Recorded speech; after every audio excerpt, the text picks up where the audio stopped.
mais uma vez, é uma gratidão imensa sermos acolhidos no Coral Caminheiros aqui na Casa de Francisco. Nós que já conversamos várias vezes sobre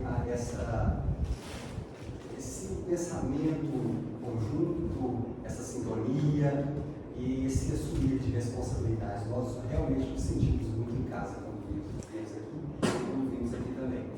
E as 3 canções que serão apresentadas hoje, no início, elas convidam-nos a refletir sobre a música espírita, sobre a música cristã, sobre a música religiosa. Por quê?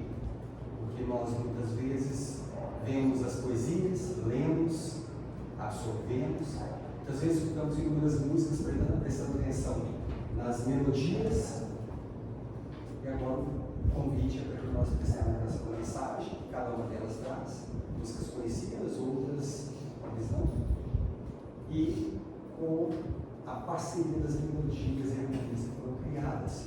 Nós cantaremos em uníssono dessa vez para vocês. O uníssono significa em uma voz apenas, que difere normalmente da expectativa do grupo em relação ao coral, como nós fizemos das outras vezes, pois o propósito agora é que realmente a gente se atente mais às mensagens.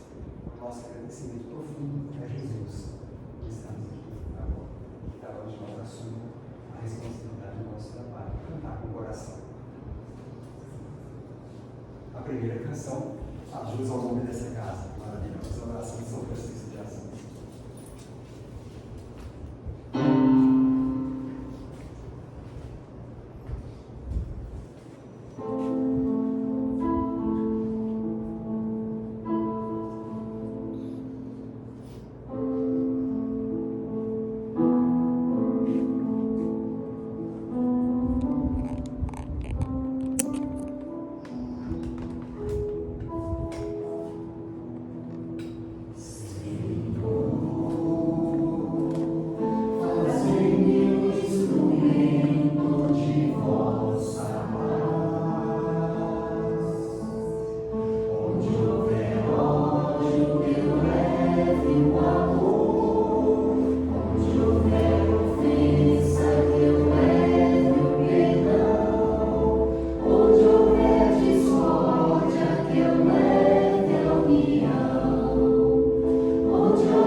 Canção chama-se Tardes em Genesaré. O que a gente pode pensar enquanto escuta essa música? Jesus, o segundo monte, fazendo muito conteúdo de transformação, muito convite à renovação.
E a terceira canção, convite a nós levarmos o pensamento ao plano espiritual, pedir para as pessoas que mais necessitam nesse momento.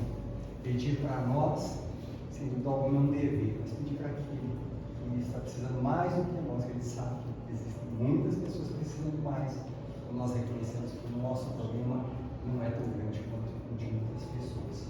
E quando essas pessoas também pensam que o delas não pode compreender, todos estamos no mesmo barco, somos fortes, nos ajudando. Súplica a Jesus.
que Ele nos concede nesta noite na casa de Francisco.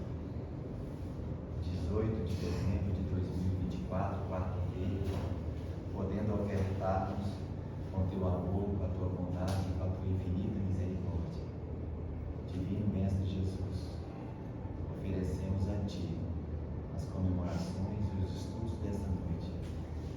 grandeza de amor que tem com cada um de nós. Muito obrigado pela tua presença, pela presença de todos que aqui se encontram, encarnados e desencarnados. Esteja conosco, agora e sempre, que assim seja. Graças a Deus. Boa noite a todos. Boa noite. Essas vibrações, essas canções observam nosso espírito. Vamos agora então aproveitar essas vibrações e falar sobre as luzes do Natal. E obviamente estamos nos referindo a Jesus. Jesus foi muito esperado, muito aguardado, e nós temos no Evangelho um registro muito interessante da chegada de Jesus. Nós vamos trazer aqui inicialmente o Evangelho de Mateus para a gente fazer essa análise. Nós temos no Evangelho de Mateus, capítulo 4, versículo 16, a seguinte colocação. Lê para nós aí, por gentileza. O povo que estava sentado em trevas viu uma grande luz aos que estavam assentados na região e sombra da morte. A luz raiou. Então percebam que a chegada de Jesus era uma chegada esperada. E nesse tempo nós tínhamos aqui na Terra um contingente de espíritos oriundos de Capela. Esse grupamento de espíritos recebeu de Jesus a promessa de que Jesus estaria pessoalmente entre eles para ensinar, para mostrar para aqueles espíritos que não conseguiam avançar na evolução. Jesus iria mostrar para eles, iria demonstrar na prática, na vivência, o que era necessário para avançar, para sair daquele estado de dificuldade. E esses espíritos compunham 4 grandes grupos aqui na Terra: os hindus, os arianos, os hebreus e os egípcios. E nós temos no livro A Caminho da Luz o registro dessa promessa de Jesus para esse grupamento de Capela, que ele estaria aqui para ajudá-los. Então nós vamos trazer esse registro. Depois nós vamos voltar aqui para esses comentários.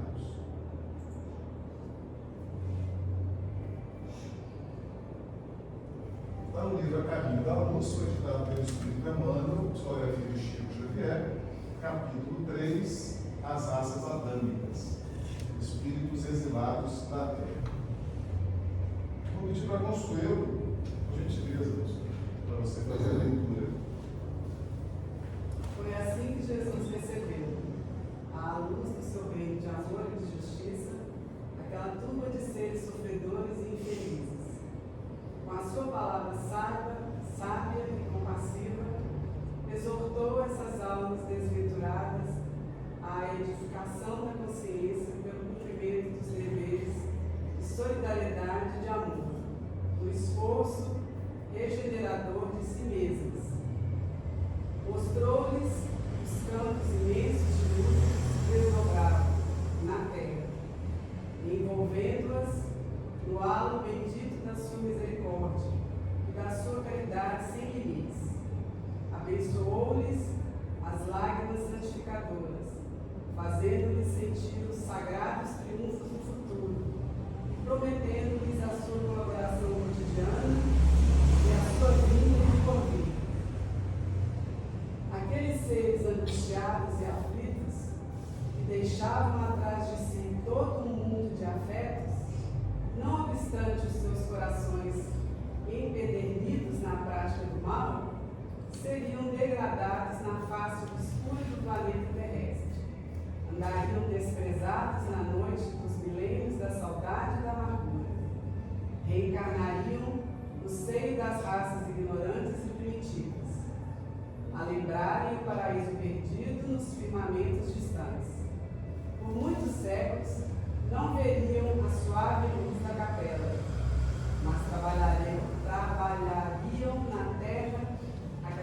guiados por Jesus, confortados na sua imensa misericórdia.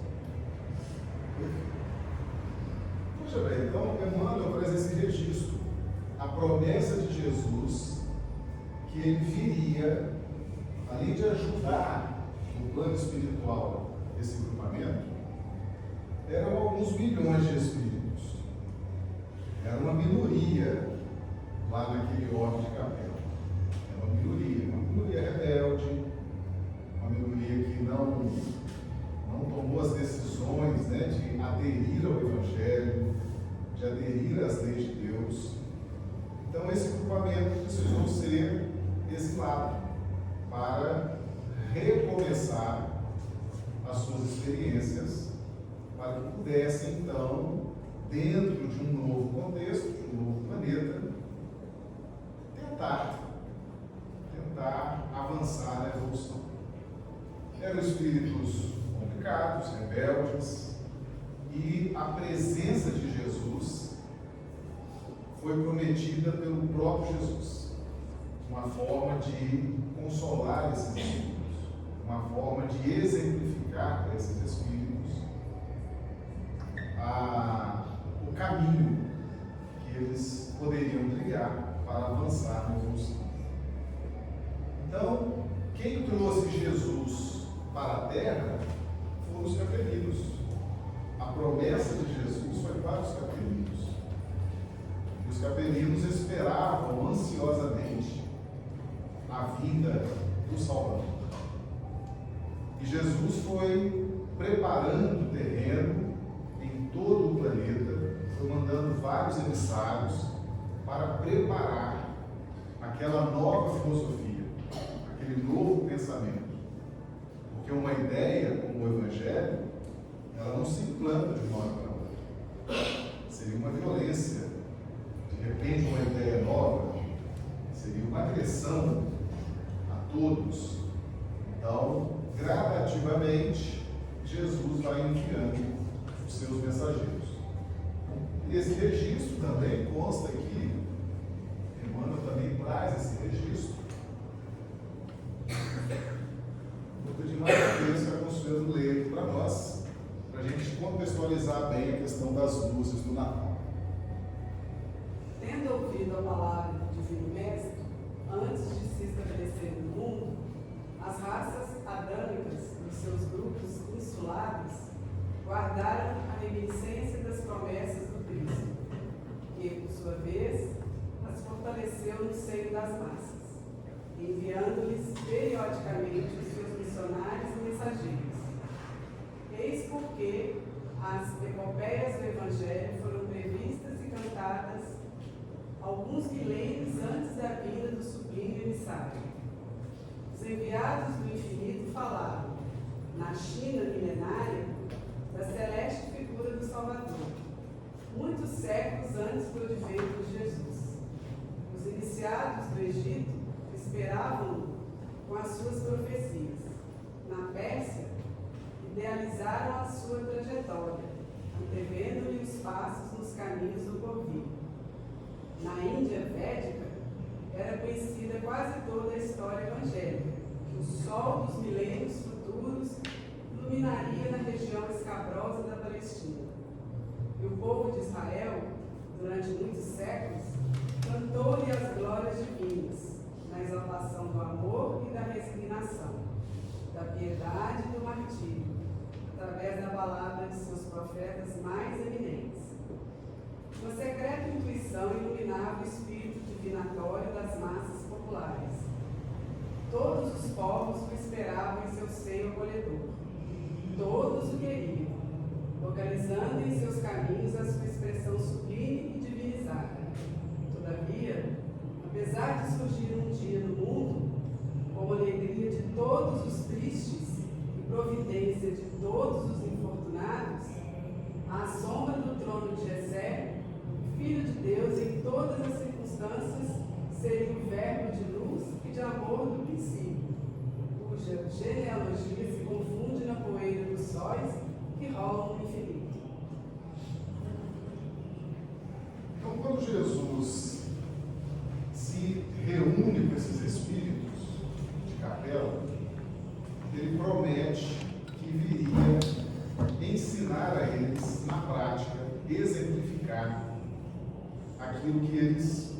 deveriam adotar como pensamento, como sentimento, para saírem dessa situação de exílio, de constrangimento, de dor. E Jesus lançou vários mensageiros em várias partes do orbe, preparando a sua vida, trazendo novas ideias, trazendo novos conceitos, falando de amor, falando de perdão, falando de evolução, falando de progresso. E ele era muito aguardado. Todos os povos esperavam a vinda do Salvador. Havia uma sede muito grande, havia uma necessidade muito grande da presença de Jesus entre nós. E então chegou o momento, chegou o tempo certo para que ele estivesse aqui conosco. E no Evangelho de Mateus, então, percebam que esse registro, o povo que estava sentado em trevas viu uma grande luz. Aos que estavam sentados na região de sombra da morte, a luz raiou. Então, aqui no Evangelho de Mateus, nós temos a situação espiritual dos exilados de Capela e a situação espiritual daqueles que eram os autóctones, aqueles que faziam a sua evolução naturalmente no planeta. Então, nessa primeira parte, o povo que estava sentado em trevas viu uma grande luz. Então, aquele que não teve esse contato com Jesus em Capela, aquele que não recebeu de Jesus a promessa, porque eram espíritos mais novos, que a gente chama de simples ignorantes, que estavam iniciando a sua trajetória evolutiva aqui na Terra. Então eles não tinham noção, eles não sabiam do Cristo planetário, eles não sabiam de Jesus. E eles então, segundo a narrativa, viram uma grande luz, uma luz indefinida. Viu uma grande luz. É uma luz indefinida. Quem é essa luz? O que é essa luz? O que significa essa luz? Que luz é essa? Eles não sabiam. Já os degredados de Capela, os espíritos mais velhos, mais antigos, mais cheios de débitos, aqueles que vieram exilados, que tiveram esse contato com Jesus, para esses, a luz raiou. A luz. Não a luz definida, né? A luz. A luz é diferente de uma luz. Aqui nós estamos com 6 lâmpadas aqui. Essas 6 lâmpadas representam uma grande luz. Agora, se eu pegar essa lâmpada, que ilumina aqui o quadro, aí eu posso dizer a luz, né? Essa é definida. Então, para os espíritos, para a raça adâmica, a luz raiou. Eles esperavam essa luz. Eles queriam essa luz. Eles sabiam, na sua intimidade espiritual, que essa luz viria, porque a promessa do Cristo, tudo que Jesus fala para nós, fica registrado na nossa memória, fica marcado na nossa memória. Então essa promessa encheu esses espíritos de esperança, e quando Jesus nasce, fica então esse registro no Evangelho de Mateus. A luz raiou. Assentados na região de sombra da morte, são aqueles que estavam já num processo de extrema necessidade de transformação. Porque a morte, na linguagem bíblica, significa transformação. A morte é uma transformação, uma mudança. Aqueles que estavam no início da jornada ainda tinham muito que construir. ainda tinha muito que reencarnar, ainda tinham muitas experiências para serem adquiridas. Mas a união desses dois grupamentos, os autóctones com os exilados de Capela, trouxe um grande progresso social, cultural, e trouxe também para os capelinos a oportunidade de redenção, a oportunidade de conviver com um espírito mais simples, mais ignorante, de vivenciar a fraternidade, a solidariedade e caminhar na sua redenção. Então a luz, a presença da luz no nascimento de Jesus é uma presença, é uma luz aguardada, esperada, desejada por todos aqueles que sabiam, que sentiam a necessidade do Salvador. E quando Jesus nasce, ele, desde o início, ele nos ensina, ele nos mostra. Por que ele nos ensina e nos mostra? Porque ele já percorreu esse caminho. Jesus já viveu em mundos primitivos, em mundos de provas e expiações, em mundos de regeneração. Emmanuel fala que os mundos que Jesus fez a sua evolução já se transformaram em pó. Então ele tem autoridade, ele tem vivência, ele sabe todos os ângulos possíveis e imagináveis do nosso psiquismo, da nossa individualidade espiritual.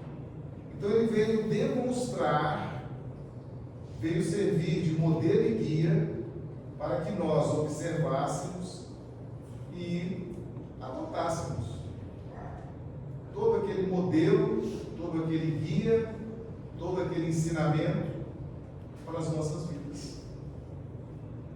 Então Jesus, desde o início, porque ele não precisava passar pelo que ele passou. Jesus é um Espírito puro, é um Cristo. E na Revista Espírita de 1868, tem uma mensagem que diz que os Cristos são espíritos que não erram, são infalíveis, mesmo estando encarnados. Então Jesus veio ensinar a vencer as dificuldades, a vencer os obstáculos, a lutar contra a oposição, a inveja, a maledicência. Né? Quando nós tomamos a decisão de transformar nossas vidas, nós vamos lutar com muitas resistências internas e resistências externas também. E ele veio ensinar tudo isso. Ele veio mostrar. Cada narrativa do Evangelho mostra um ângulo, um aspecto do nosso psiquismo. E ele demonstra, ele vive do início ao fim. E ficou tudo registrado. Está tudo registrado nos Evangelhos, está tudo registrado no mundo, nas religiões, nas culturas dos povos. É uma questão agora da gente entender o porquê de Jesus ter vindo até nós e aceitar a ideia de que ele é o modelo e guia da humanidade. E que se nós entendermos como ele procedeu e aplicarmos em nós, nós vamos conseguir viver em espírito, vamos conseguir nos despojar da matéria, vamos conseguir avançar na nossa evolução espiritual. Então, o Natal representa para nós um momento que precisa ser comemorado, precisa ser festejado. O mês de dezembro é um mês alegre, um mês feliz, todo mundo fica mais solto, mais feliz. Por quê? Porque é uma vibração diferente, né? O 25 de dezembro, 24 de dezembro, movimenta a alegria, movimenta troca de presentes, movimenta reconciliações, confraternizações. Compaixão. Compaixão. Compaixão. Então é um mês de comemoração. E nós, espíritas ou não, devemos comemorar também, devemos festejar o nascimento de Jesus. Porque essa data representa muito para nós. Quando a gente entende o que significa a vinda do governador espiritual do planeta, um espírito puro, um Cristo, ele veio até nós para ensinar a trajetória num planeta de provas e expiações. E foi sofrido. Ele terminou a trajetória numa cruz. Mas ele ensinou. Ele ensinou para nós como seria a nossa trajetória, como seria a nossa caminhada. Agora é a gente imitar, prestar atenção, estudar. Mas para isso nós temos que fazer os estudos, nós temos que entender os registros do Evangelho. A doutrina espírita traz muitas explicações detalhadas das passagens do Evangelho. Existem estudos bem minuciosos, bem precisos dos registros do Evangelho. E agora é uma questão da gente se debruçar sobre isso, da gente ter essa curiosidade, da gente ter esse desejo ardente de entender esse processo, de entender por que ele fez isso. Um espírito que já fez essa caminhada, por que ele fez? Como que ele fez? E por que isso, depois de mais de 2000 anos, ainda está tão vivo entre nós? Então, esse Natal, ele pode ser diferente para nós. Se a gente, de repente, a gente pensa assim, poxa, eu vou começar a estudar mais isso. Realmente não é comum, um espírito dessa envergadura, o governador espiritual do planeta, um Cristo, um espírito puro, não é comum ele fazer o que fez, ele se sujeitar ao que se sujeitou. E ele fez isso para nos ajudar nessa trajetória. Então, a luz de Jesus, ela será sempre uma grande luz, mas ela pode ser a luz. Agora cada um vai decidir. Você vai decidir se Jesus é uma luz indefinida que você ainda não conhece, ouviu falar que é uma luz, ou você vai decidir falar, não, agora eu sei que ele é a luz. Você decide. Depois de tantas informações, de tantas dicas, é a nossa hora de decidir. Se eu decidir que ele continua na minha vida sendo uma luz, uma grande luz, eu terei outras grandes luzes, outras pessoas, outros interesses, outras vontades, outras referências. Talvez até ele se perca, seja abafado nessas outras grandes luzes que eu vou eleger, para servir de roteiro, de caminho. Mas Jesus respeita o nosso livre-arbítrio. Aliás, Deus não tem pressa. Por isso que Ele nos fez espíritos imortais, eternos. Depois que fomos criados, somos imortais e eternos. E Deus não usa da violência, Ele usa o tempo. Depende do tempo que você quer gastar, que nós queremos gastar para despertar e avançar. Mas fica como sugestão a gente adotar a luz, porque nós já sabemos que essa luz é definida, já sabemos quem é essa luz, já sabemos o que essa luz, que é Jesus, significa. Mas a decisão é individual. E Deus vai respeitar. Você que vai tomar essa decisão. de acordo com as informações que já tem, de acordo com as convicções que já tem, de acordo com o desejo ardente de avançar na evolução que você já tem. Então, nós trouxemos esse texto para deixar essa pergunta no ar. Uma grande luz ou a luz? Ninguém precisa responder agora, não. Na intimidade do coração, a gente responde. Hoje é dia de festa, hoje é dia de música bonita, hoje é dia de vibrações do coral, hoje é dia de confraternização e hoje é dia de pensar na pergunta também. Com isso eu vou me despedindo, vou agradecendo o carinho de vocês, agradecendo essa assembleia maravilhosa, né? A casa, os olhos atentos, os corações pulsando. E a gente vai agora curtir, vai desfrutar as alegrias, as boas vibrações, a luz que essa equipe de cantores, esse coral está trazendo para nós. E a gestão da casa está de parabéns, porque Jesus realmente merece uma festa desse tamanho. Muito obrigado, meus irmãos. Que Jesus nos abençoe. Vai fazer.